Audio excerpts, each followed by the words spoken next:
우리는 지금 신종 코로나 바이러스로 인해서 대단히 어려운 시기들을 보내고 있습니다. 중국 우한에서 발생한 이 전염병은 그동안 우리가 경험해보지 못한 것이기 때문에 더더욱 두려움의 대상이 되고 있습니다. 중요한 것은 이런 재난이 닥칠 때 우리 그리스도인들이 어떻게 모든 일을 행할 것인가에 대한 문제죠. 어떻게 우리가 대처해야 될 것인가?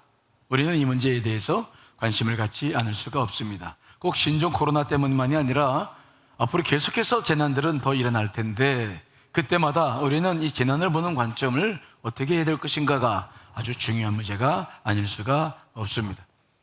오늘은 그래서 이 재난에 대한 이야기들, 성경에 나오는 말씀들을 여러분과 가지고 진지하게 그 말씀을 나눠보려고 합니다. 먼저 이 재난이라는 말이 있는데 재난, 환란, 시련, 복잡한 용어들을 많이 쓰고 있어서 우선 그 개념 정리가 필요한데요. 성경에는 구약의 역대하 20장 9절과 마태복음 24장에 나와 있는 말씀들을 통해서 우리가 경험하고 있는 이 재난이라고 하는 것이 어떻게 명명되고 어떻게 될 수 있는지를 좀 정리할 수 있어요. 자, 역대하 20장 9절 읽어보겠습니다. 시작.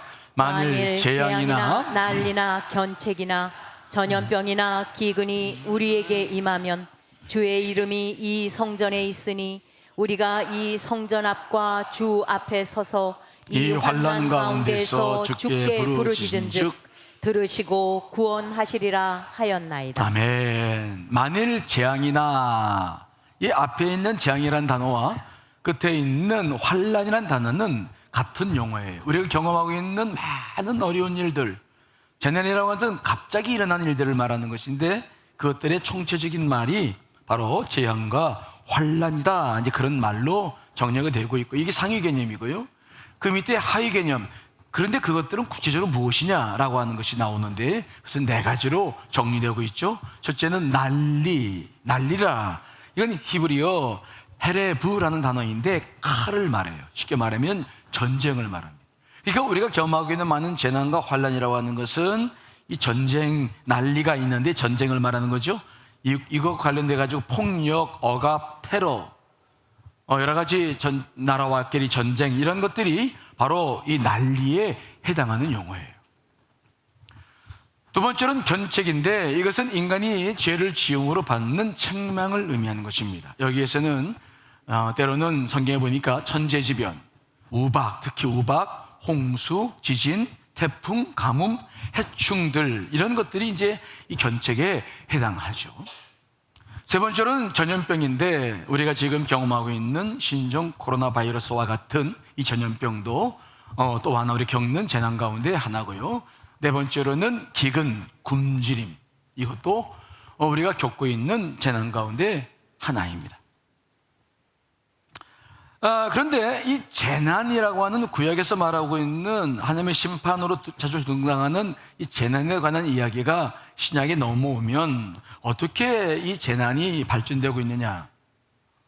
우리가 요한계시록에 나타나는 이 땅의 마지막 모습, 또 마태복음 24장에서 말씀하신 예수님의 마지막 모습들을 봤을 때에 우리가 예상하는 것은, 그런데 이런 재난은 앞으로 가면 갈수록 더 많아지고 심해진다는 것이죠. 자, 마태복음 24장 4절로 8절 말씀 읽어봅니다. 시작. 예수께서 대답하여 이르시되 너희가 사람의 미혹을 받지 않도록 주의하라. 많은 사람이 내 이름으로 와서 이르되 나는 그리스도라 하여 많은 사람을 미혹하리라. 난리 소문을 듣겠으나 너희는 삼가 두려워하지 말라. 이런 일이 있어야 하되 아직 끝은 아니니라. 민족이 민족을, 나라가 나라를 대적하여 일어나겠고 곳곳에 기근과 지진이 있으리니 이 모든 것은 재난의 시작이니라. 이 말씀을 읽어보면 지금 우리가 경험하고 있는 것들이 많이 들어가 있어요.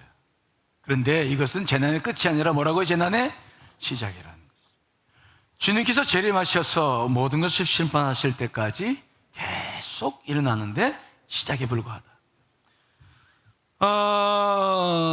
마태복음 24장 9절 13절까지의 말씀도 한번 읽어보겠습니다. 시작. 그때에 사람들이 너희를 너희를 환난에 넘겨 주겠으며 너희를 죽이리니 너희가 내 이름으로 모든 민족에게 미움을 받으리라.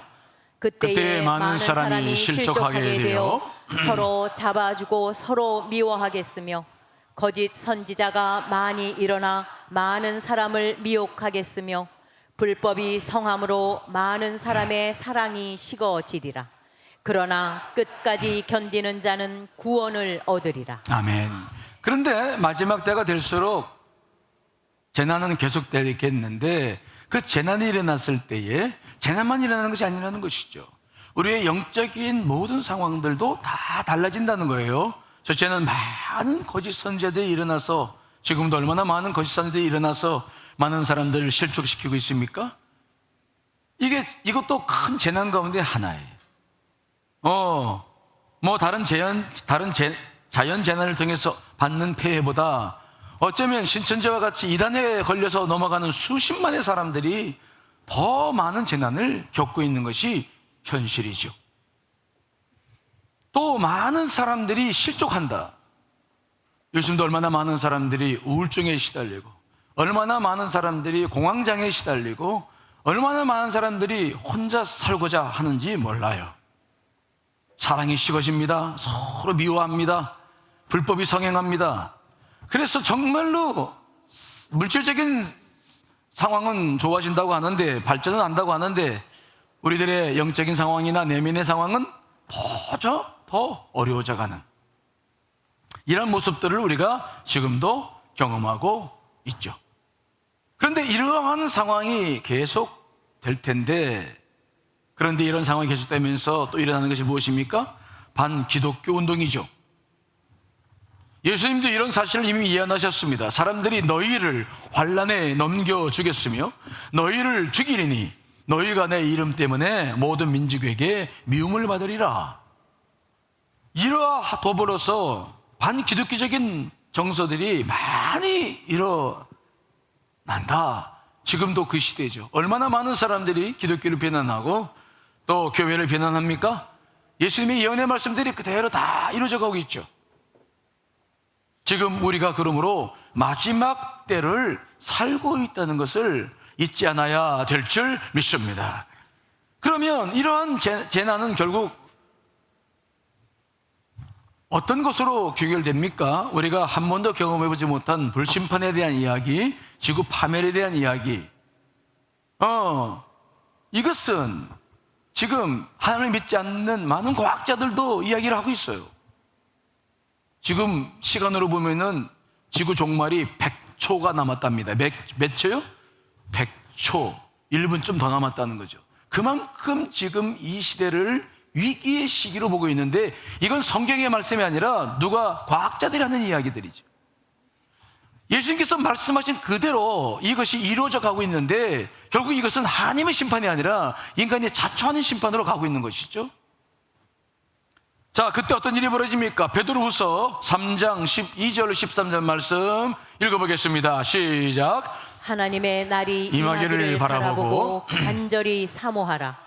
그 날에 하늘이 불에 타서 풀어지고 물질이 뜨거운 불에 녹아지려니와 우리는 그의 약속대로 의가 있는 곳인 새 하늘과 새 땅을 바라보도다. 아멘. 마지막 때는 정말 주님께서 예언하시고 많은 과학자들이 얘기하는 것처럼 하늘이 불이 타서 풀어지고 물질이 뜨거운 불에 녹아져서 정말 우리가 지금 살고 있는 모든 것들이 다 사라지고 새 하늘과 새 땅이 도래하게 된다. 지금은 바로 그때를 향해 가고 있기 때문에 이번 신종 코로나 바이러스도 곧 사라지겠지만, 그러나 재난은 계속 된다는 거예요. 그러므로 우리가 재난을 보는 눈을 이번 신종 코로나 때문에만으로 국한되어서는 안 되고 지속적으로 재난을 보는 눈을 키워나가야 될 줄 믿습니다. 재난이 의미하는 것이 무엇이냐? 이 재난 속에서 우리의 삶의 의미와 우리의 삶의 방향을 점검하고 우리가 무엇을 향해 나아갈지를 알지 못하면 우리는 사실은 하나님께서 원하시는 삶을 살 수 없어요. 그러나 중요한 게 있습니다. 여러분, 우리가 어떤 재난이 임한다 할지라도 두려워하지 말아야 될 줄 믿습니다. 왜냐하냐? 예수님께서 그 세상 끝날까지 우리와 함께 하겠다고 약속하셨죠. 자, 마태복음 28장 20절 읽어봅니다. 시작. 내가 너희에게 분부한 모든 것을 가르쳐 지키게 하라. 볼지어다 내가 세상 끝날까지 너희와 항상 함께 있으리라 하시니라. 세상 끝날까지예요. 마지막 때가 어떻게 전개될지 우리는 경험해 보지 못했어요. 하지만 예수님은 이미 모든 역사를 보시고 말씀하신 것이죠. 이 땅의 재난은 계속될 것입니다. 마지막을 향해 가고 있기 때문에 그 예언의 말씀대로 지금 모든 것이 이루어져 가고 있어요. 그러나 중요한 것이 있는데 바로 예수님께서는 끝까지 우리와 함께 하실 줄 믿습니다. 그러므로 낙심하지 마셔야 됩니다. 특별히 이따가 조금 후에도 듣겠습니다만은 그 모든 문제가 이미 십자가에서 해결됐기 때문에 우리는 담대함을 가져야 돼요. 자, 요한복음 16장 33절 말씀도 읽어보겠습니다. 시작. 이것을 너희에게 이르는 것은 너희로 내 안에서 평안을 누리게 하려 함이라. 세상에서는 너희가 환난을 당하나 담대하라. 내가 세상을 이기었노라. 아멘. 소망이 여기에 있죠. 우리는 환난을 당해요. 지금도 신종 코로나 바이러스로 인해서 위축되어져 있어요. 그러나 담대해야 될 이유가 있습니다. 예수님께서 세상을 이겼기 때문인 줄 믿습니다. 그러므로 우리는 소망을 가지고 이 재난을 좀 볼 수 있어야 돼요. 자, 그러면 어떻게 이게 소망이 될 것인가? 오늘 조금 이 문제를 함께 나눠보려고 합니다. 근데 우리가 이러한 재난을 당하고 많은 자연재해가 일어났을 때마다 일어나고 있는 질문 하나가 있죠. 그것은 무엇입니까? 이 재난이 누구의 탓이냐? 과연 하나님이 살아계시다고 한다면 어찌 이런 일이 일어나고 있느냐? 신정론에 대한 이야기가 이제 고개를 내밀죠. 왜냐하면 지진이나 쓰나미와 같은 자연재해가 일어났을 때 얘는 보면 악한 자들만 쏙쏙 빼서 죽는 게 아니에요. 그렇죠? 그러면 하나님이 정말 악한 자들만 데려가시니까 하나님의 심판으로 볼 수 있어. 그런데 그런 모든 일이 일어나면은 악한 자도 죽고 선한 자도 죽어요. 하다못해 어린 아이들까지 그 뭐 잘못도 없는 것 같은데 그 어린 아이들까지 다 죽는 걸 보면서 사람들은 말합니다. 하나님이 계시다면은 어찌 이럴 수 있느냐? 이건 말도 안 된다. 난 하나님 못 믿는다. 이런 이야기들을 많이 해요. 근데 최근에는 자연과학자들의 이야기가 하도 커져서 이런 신정론의 질문을 하지 않아도 될 형편이 되었어요. 자연과학자들이 연구하는 것들 보면은 자연재해로 일어나고 있는 피해가 크긴 큰데 인간들이 저지른 악에 비하면 미미하다는 거예요. 최근에 역사에서 일어난 가장 큰 재난은 1931년에 중국 홍수에 희생된 사람들인데 그때 1931년도에 무려 400만 명이나 죽었어요. 홍수로. 엄청났죠. 2004년 인도양에서 일어난 쓰나미는 23만여 명의 생명을 앗아갔고 15만 명이 부상을 입었어요. 엄청나죠. 2011년도 일본 후쿠시마 지역에서 일어난 쓰나미는 18,000여 명의 생명을 앗아갔어요. 굉장한 많은 숫자예요. 그런데 이에 비해서 사람들이 일으킨 제2차 세계대전을 보니까 사람들이 악으로 인해서 생겨난 제2차 세계대전을 보니까 죽은 숫자가 군인만 수천만 명이 전사한 거예요. 수천만 명이. 유대인만 해도 600만 명이 학살당했어요. 인간들이 한 일입니다. 한국 전쟁에서도 군인과 민간인 앞에서 약 300만 명이 사망을 한 것으로 알려져 있죠. 자연 재난에 비교해 보면 인간들이 저지른 악은 말로 할 수 없을 만큼 큰 거예요. 특별히 최근에 연구된 것들 이제 그 누구도 부인을 못하죠. 화산이나 지진 외에 다른 재난들을 보면은 전부 인간들이 저지른 우리들의 삶의 방식이 잘못돼서 지구 온난화가 생겼고 이로 인한 기후 변화와 깊은 관계가 있다는 것은 이제 상식이 되어져 있어요. 스탠퍼드 노아 디펜바우 교수는 앞으로 지구 온난화가 모든 지역 땅의 80% 정도의 지역에 기록적인 폭염을 가져올 것이라고 예상을 해요. 지금도 그 일은 일어나고 있죠. 또 지구 절반가량의 지역에서 기록적인 홍수가 일어날 것이다 예상해요.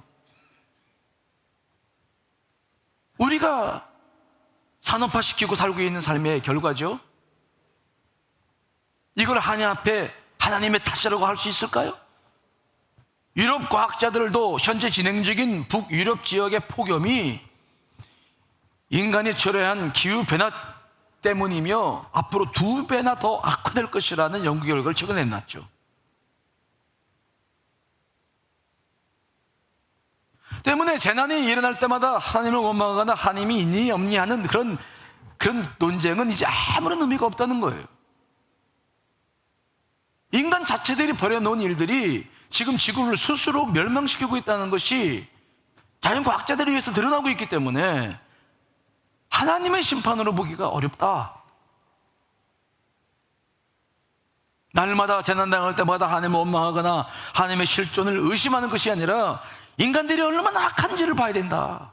우리의 삶의 형식이 어떤 결과를 맺고 있는지 더 큰 거, 더 많은 거, 더 편리한 것을 추구하는 인간들의 삶의 방식이 풍요를 추구하는 것이 결국 어떤 결과를 초래하는지를 봐야 된다고 하는 것이 상식이 되어져 있어요.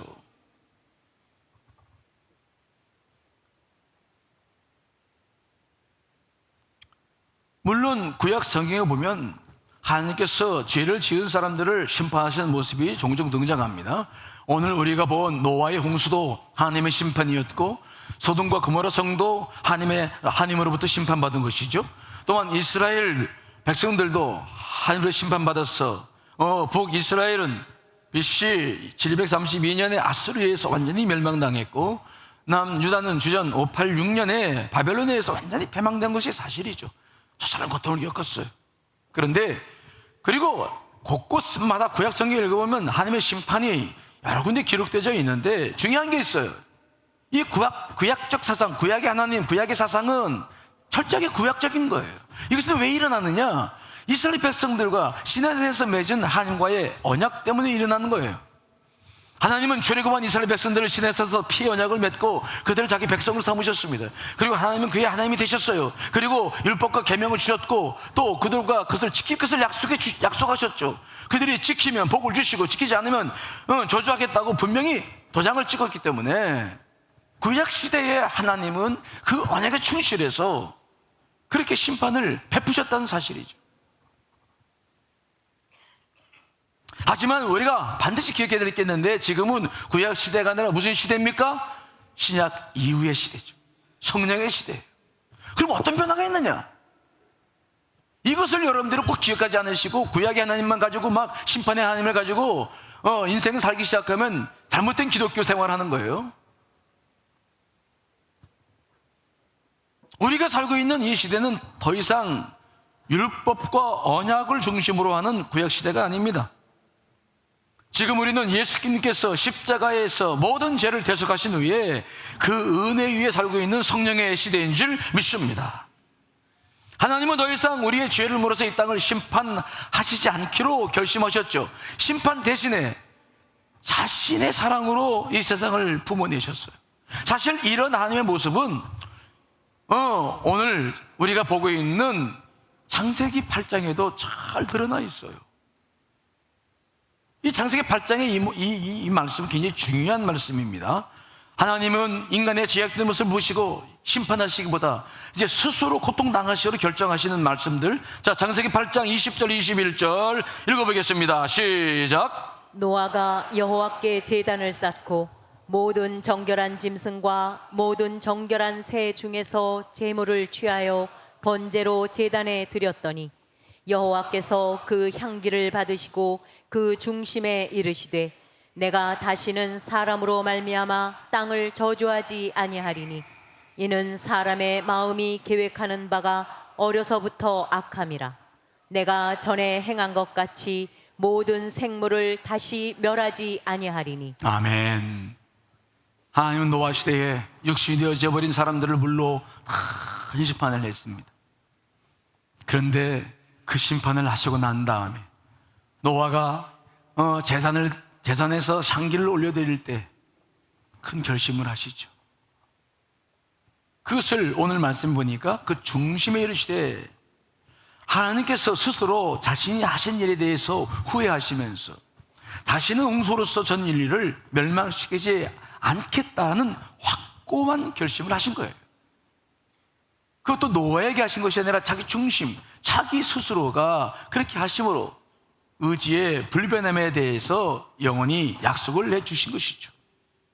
내가 다시는 사람으로 말미암아 땅을 저주하지 아니하겠다. 이것은 인간의 죄악 때문에 홍수와 같은 대심판을 가지고 인류를 멸망시키지 않겠다는 하나님의 뜻을 표명하신 것입니다. 물론 장차 예수 그리스도 재림의 날에 역사상 이 세상에 존재하였던 모든 인류를 공의로 최종적 심판은 하시겠지만 노아 홍수 때와 같이 사람들의 죄 때문에 물로써 모든 생물을 일거에 심판하시는 일은 하지 않겠다는 것을 분명히 약속하셨어요. 왜 이러한 결단을 하셨을까요? 왜요? 그것은 우리 인간 안에 아담 이후로부터 흐르고 있는 원죄를 보셨기 때문에 하나님은 이는 사람의 마음이 계획하는 바가 어려서부터 악함이라. 사람은 언제부터 악하다고요? 어려서부터. 이게 무슨 말입니까?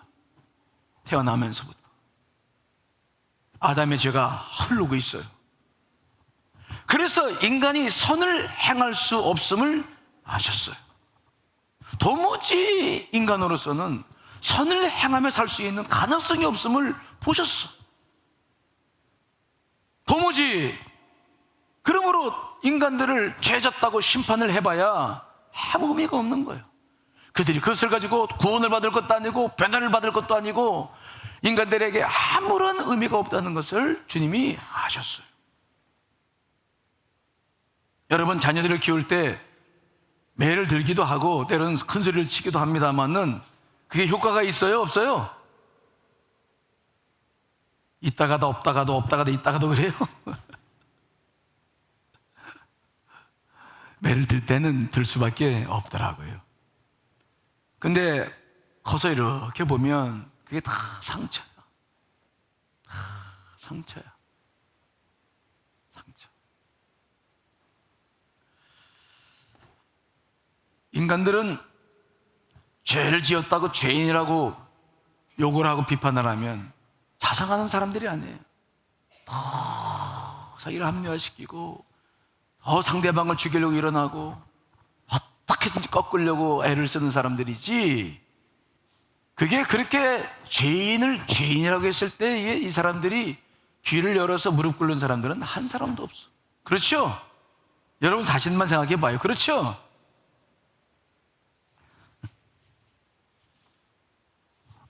그래서 하나님은 노아의 홍수를 경험하시면서 깊이 마음속으로 결단하신 겁니다. 다시는 죄로 인해서 심판을 하시지 않겠다. 그래서 인간들을 구원할 수 없음을 보시는 거예요. 노아 홍수 이후에도 인간들은 계속해서 죄를 져왔죠. 그럼 어떻게 하나님은 인간들을 구속하실 생각을 하셨을까요? 무엇으로 하나님은 하나님의 백성들을 회복시킬 수 있다고 보신 것입니까? 하나님은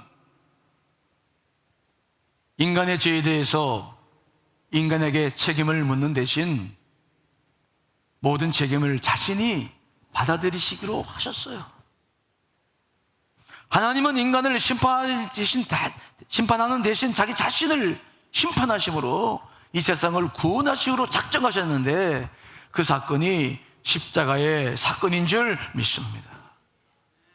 하나님은 죄를 지은 인간들을 심판이 아니라 죄를 지은 인간들을 바라봤을 때 오히려 자기 자신을 내어주시고 자기 자신을 죽임으로 우리를 용서하시기로 마음먹은 거죠. 자기를 비움으로 인간들을 살리시기로 결단하신 거죠. 자, 빌립보서 2장 5절로 8절 말씀 읽어보겠습니다. 시작. 너희 안에 이 마음을 품으라. 곧 그리스도 예수의 마음이니 그는 근본 하나님의 본체시나 하나님과 동등됨을 취할 것으로 여기지 아니하시고 오히려 자기를 비워 종의 형체를 가지사 사람들과 같이 되셨고 사람의 모양으로 나타나사 자기를 낮추시고 죽기까지 복종하셨으니 곧 십자가에 죽으심이라. 아멘. 하나님이 인간의 몸을 입고 내려오셨어요.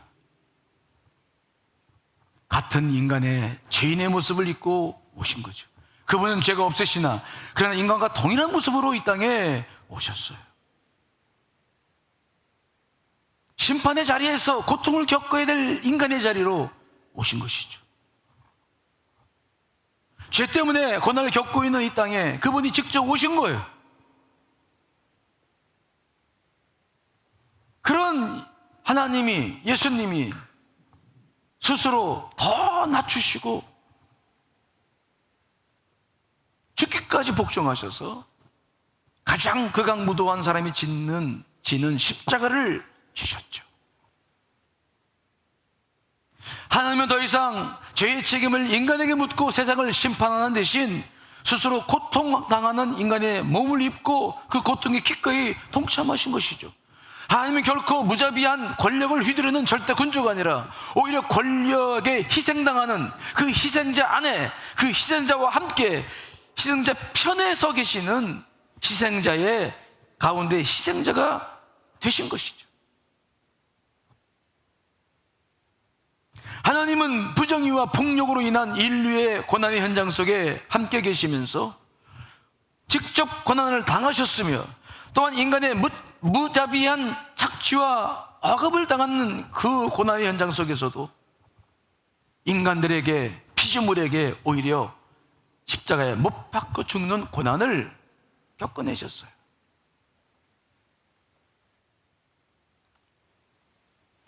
그러므로 하나님은 더 이상 이 세상을 심판하시는 분이 아니라 고난과 함께 하시는 분이라는 것을 우리는 잊지 않으시길 간절히 축원합니다. 스스로 고난을 자초하시면서 우리 인간들과 함께 하시는 것이죠. 인간들의 죄를 대신해서 십자가에 못 박혀 죽으심으로 인간들의 죄를 씻어주신 것이죠. 그러므로 하나님은 구약의 하나님처럼 아무 감정도 없고 정해놓으신 율법이 있고 율법대로 안 하면 심판하시는 무감정의 하나님이 아니라 얼마든지 우리 인간들과 함께 호흡하시며 인간들의 죄의 고통을 아시고 그 가운데서 역사하시는 그 하나님, 얼마든지 눈물을 흘리시고 우리와 교감하시는 하나님, 인간의 고통 속에서 스스로 눈물을 흘리시는 하나님, 우리가 믿는 하나님은 바로 이 하나님이신 것을 잊어서는 안 돼요. 이해되십니까? 이런 모습은 예수님께서 공생애를 사실 때에도 그대로 드러나셨어요. 예수님은 눈물 흘리는 자들과 함께 하셨죠. 그들을 책망하지 않으셨죠. 요한복음 11장 33절로 35절 말씀 읽어보겠습니다. 시작. 예수께서 그가 우는 것과 또 함께 온 유대인들이 우는 것을 보시고 심령의 비통이 여기시고 불쌍히 여기사 이르시되 그를 어디 두었느냐. 이르되 주여 와서 보옵소서 하니 예수께서 눈물을 흘리시더라. 아멘. 예수님께서는 늦게 오셔서 나사로가 죽었어요. 마르다와 마리아 예수님을 원망했어요. 하지만 곧 살리시려고 오신 것입니다. 근데 갈 때 보니까 마리아가 울죠, 마르다가 울죠, 따라온 유대인들이 울죠. 아니 지금 살리려고 그의 무덤에 가는 거예요. 그러면 예수님께서 울지 말아라, 곧 살아난다 이렇게 말씀하셔야 되는데 예수님은 그대로 판단하지 않아요. 왜 우느냐라고 말씀하신 대신에 그냥 함께 눈물을 흘리시는 거예요. 곧 살려내실 예정이시지만 지금 슬퍼하는 그들과 함께 하시는 거죠. 곧 나사로가 부활할 거예요. 기쁨을 얻을 거예요. 하지만 지금은 너무 슬퍼. 그 사실을 믿지 못하고 살고 있는 인간들, 그 사실을 믿지 못하기에 예수님을 보고도 지금 눈물 흘리는 그들, 주님은 그들의 눈물에 동참하시는 거예요. 그들을 책망하시거나 심판하지 않아요.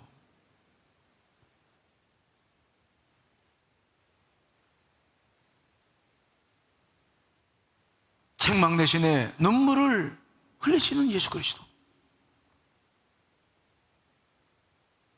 하나님은 더 이상 심판만을 행하시는 분이 아닙니다. 하나님은 자기 아들 독생선자 예수님을 이 땅에 보내셨어요. 우리가 겪고 있는 고통을 함께 겪게 하셨어요. 우리의 죄를 책망하시고 심판하신 대신에 그 죄를 자기 아들에게 전가시키시고 그 아들을 죽이심으로 우리를 구원하셨어요. 그 예수님의 눈물, 공생애를 사시면서 예수님이 하신 일은 그 일이었죠. 능력을 행하시며 하나님의 능력을 보여주시기도 하셨지만, 그러나 예수님은 늘 함께 울고 함께 우리와 동행하셨어요. 자, 누가복음 13장 34절 말씀도 읽어보겠습니다. 시작.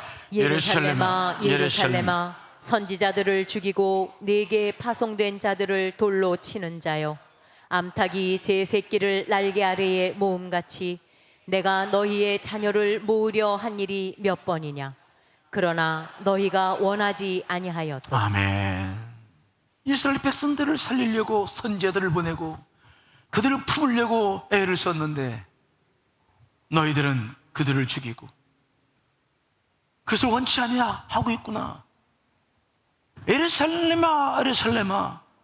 그 예루살렘 도성을 보시며 함께 아파하시는 예수 그리스도의 모습을 보는 거죠. 그 성을 심판으로 그냥 불바다를 만들 수 있지만, 그러나 그 힘을 쓰는 대신 그 사실 때문에 함께 눈물을 흘리며 고통스러워하시는 예수 그리스도의 모습, 이것이 하나님의 모습이에요.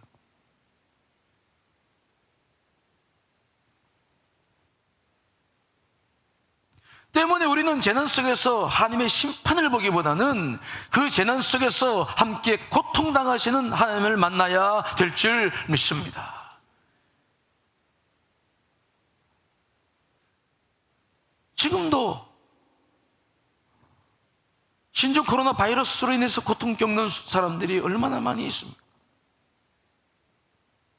그들을 비난하고 그들을 심판하고, 물론 우리가 지킬 것을 지켜 나가야 되겠습니다만은, 그러나 하나님은 지금도 그곳에서 함께 하실 거예요.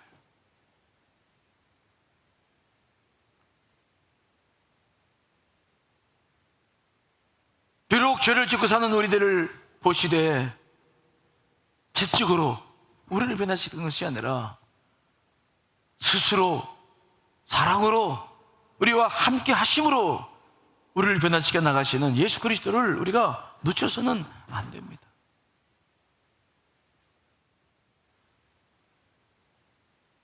제가 언젠가 가족치유 마음치유를 난 치유 프로그램을 교회에서 했는데, 그때 경험했던 일이에요. 어떤 집사님이 자기는 도저히 하나님을 못 믿겠다는 거지. 기도도 안 된다는 거예요. 이런 분들은 되게 자기 부모와의 관계에서 문제가 있어요. 특별히 아버지의 관계에서 문제가 있어요. 같이 그분과 상담을 하고 이제 치료를 하기 위해서 깊이 기도로 들어가는데, 하나님께 모든 걸 맡기고 왜 내가 이런 상태가 되었는지 과거를 좀 보여달라고 기도하라고 함께 기도해 주셨어요. 그랬더니 막 한참 기도하더니 눈물이 터지고 막 통곡을 하고, 나중에 이제 대화를 함께 나누죠. 무슨 일이 있었습니까? 그랬더니, 하나님, 내가 왜 당신이 믿어지지 않습니까? 왜 난 기도가 잘 되지 않습니까? 그랬더니 하나님께서 다 잊어버렸는데 초등학교 저학년 때 있었던 일 하나를 생각나게 하시는 거죠. 그때 자기 엄마는 친정 가셨어. 그리고 자기하고 동생들이 함께 잠을 잤는데 아빠를 기다리다가 늦게 잠이 들었어. 근데 문 여는 소리가 들려서 봤더니 아빠가 들어오는데, 글쎄 아빠가 웬 여자를 데리고 들어오네. 자기와 자기 동생은 자고 있는데 아빠가 이불을 깔더니 그 여자와 잠을 자. 자기는 정신이 말똥말똥거려가지고 잠도 안 오고 막 숨이 막 가빠오면서 막 또 자기가 지금 깨어있다는 것이 들키면 또 안 될 것 같아서 막 숨 제대로 못 쉬고 막 잠을 잤는데 막 그 고통스러웠던 일들이 떠오르는 거예요. 그래서 하나님께 그랬대요. 하나님, 도대체 그때 하나님은 뭐 하고 계셨냐고 막 그랬대. 그랬더니 하나님께서 그러셨대요. 내가 너와 함께 하고 있었다. 네가 고통 겪고 있는 너와 함께 하고 있었다. 왜 그러면 아빠 좀 혼내주시지 않고 그냥 가만히 있었어요? 그랬더니 하나님이 그러시더래. 나는 너의 아빠의 죄를 보면서 그 죄 때문에 네 아빠를 심판하지 않으려고 눈을 감고 있었다. 그러면서 내가 너를 사랑하지만 네 아빠도 많이 사랑한다. 그 잠깐의 시간에 벌어진 일이지만 하나님이 얼마나 자기를 사랑했는지, 또 자기만이 아니라 정말 그렇게 미워하고 왼수처럼 여기던 아빠도 사랑했다니, 그 사랑 앞에 그냥 할 말이 없는 거예요. 그래가지고 눈물 흘리고 회개하고 회복하고 지금은 신앙생활을, 기도를 열심히 하신 분이 되었어요. 하나님은 우리를 매를 쳐서 변화시키려고 하는 것이 아니라 사랑으로, 끝까지 사랑으로 우리를 변화시켜 나가고 계신 줄 분명히 믿습니다. 어떤 분도 그럴 거예요. 아유, 뭐 그러니까 기독교인데 자꾸 죄를 짓죠. 용서받고 또 죄를 짓고 다 그러잖아요. 글쎄, 그럴 수도 있겠죠.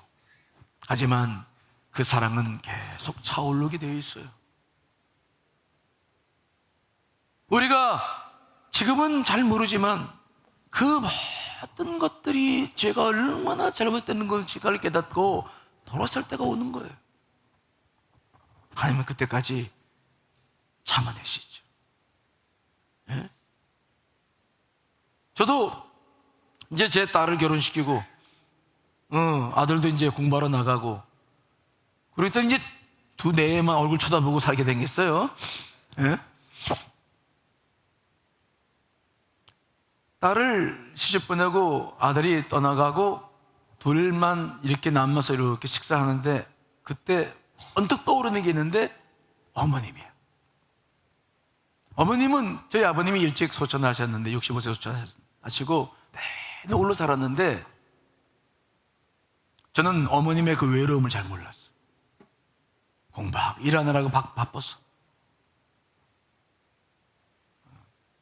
이제 그 어머님의 그 외로움이 보여. 그러면서 내가 어머니 앞에 얼마나 잘못했나 회개가 돼. 그러면서 자리 드는 거예요.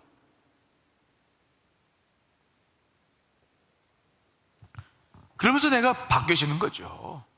시간은 많이 걸렸지만 이게 하나님의 방법이에요.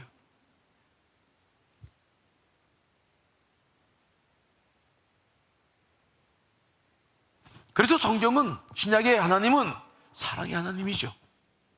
심판의 하나님이 아니라 끝까지 인내하잖아.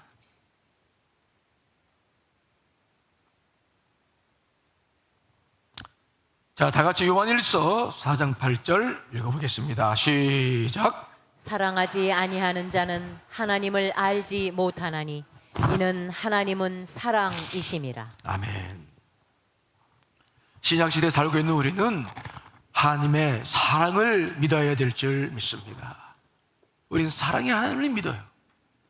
심판하시고 매질하시는 하나님이 아니에요. 하나님이 그 모든 것을 이미 포기하셨어요. 그것으로서 우리가 구원받을 수 없다는 사실을, 그것으로 우리가 변화될 수 없다는 사실을 이미 아셨어요. 하나님은 사랑이시죠. 사랑은 고통을 향해서 열려있는 것입니다.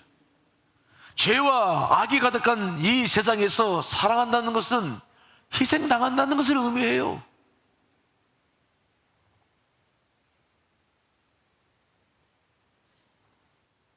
사랑은 세상의 미움과 악에 의해 고통과 핍박을 당하고 결국 죽임을 당하는 것이죠.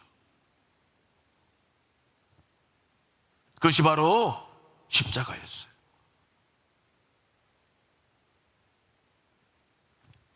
그러나 여러분, 하나님은 그 십자가의 사랑으로 모든 미움과 죄와 악의 권세를 정복하신 줄 믿습니다. 부활승천하심으로 우리에게 새로운 생명을 주셨고 새로운 세계를 주셨죠.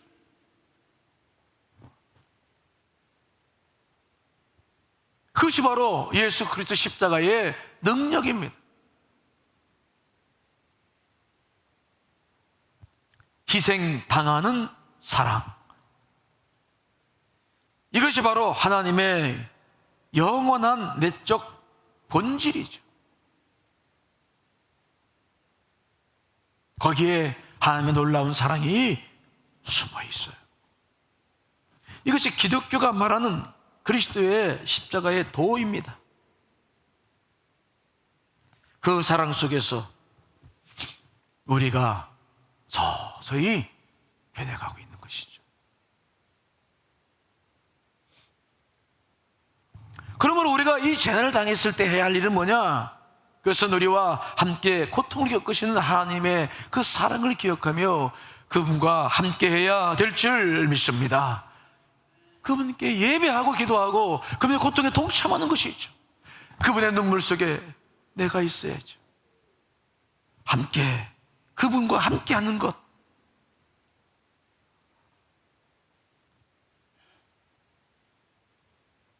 중요한 것은 비록 원인은 다 알 수 없어요. 쟤네에 대해서 이게 너무 복잡한 문제라서 우리가 다 알 수 없어요. 그러나 원인이 어찌하든지 중요한 것이 하나가 있는데, 그러나 근본적인 해결은 하나님 손에 달려있음을 분명히 믿습니다. 그러므로 우리가 그분께 진정으로 같은 나쁜 마음을 품고 예배하고 기도할 때 하나님께서는 언제든지 우리의 기도에 응답해 주시고 모든 문제를 풀어나가실 줄 믿습니다. 한 번은 다윗이 인구조사를 함으로 하나님의 진노를 산 적이 있었어요. 이 때문에 이스라엘 전역에 사흘 동안 전염병이 돌아왔는데 무려 7만 명이 죽었어요. 그 일을 봤던 다윗이 기겁을 합니다. 어찌 이 한 사람으로 이 많은 사람이 죽습니까? 차라리 나를 죽여달라고. 그때 다윗이 한 일이 무엇입니까? 하나님의 제단을 쌓고 기도하는 일이었죠. 사무엘하 24장 24절 25절 읽어봅니다. 시작. 왕이 아라우나에게 이르되 그렇지 아니하다.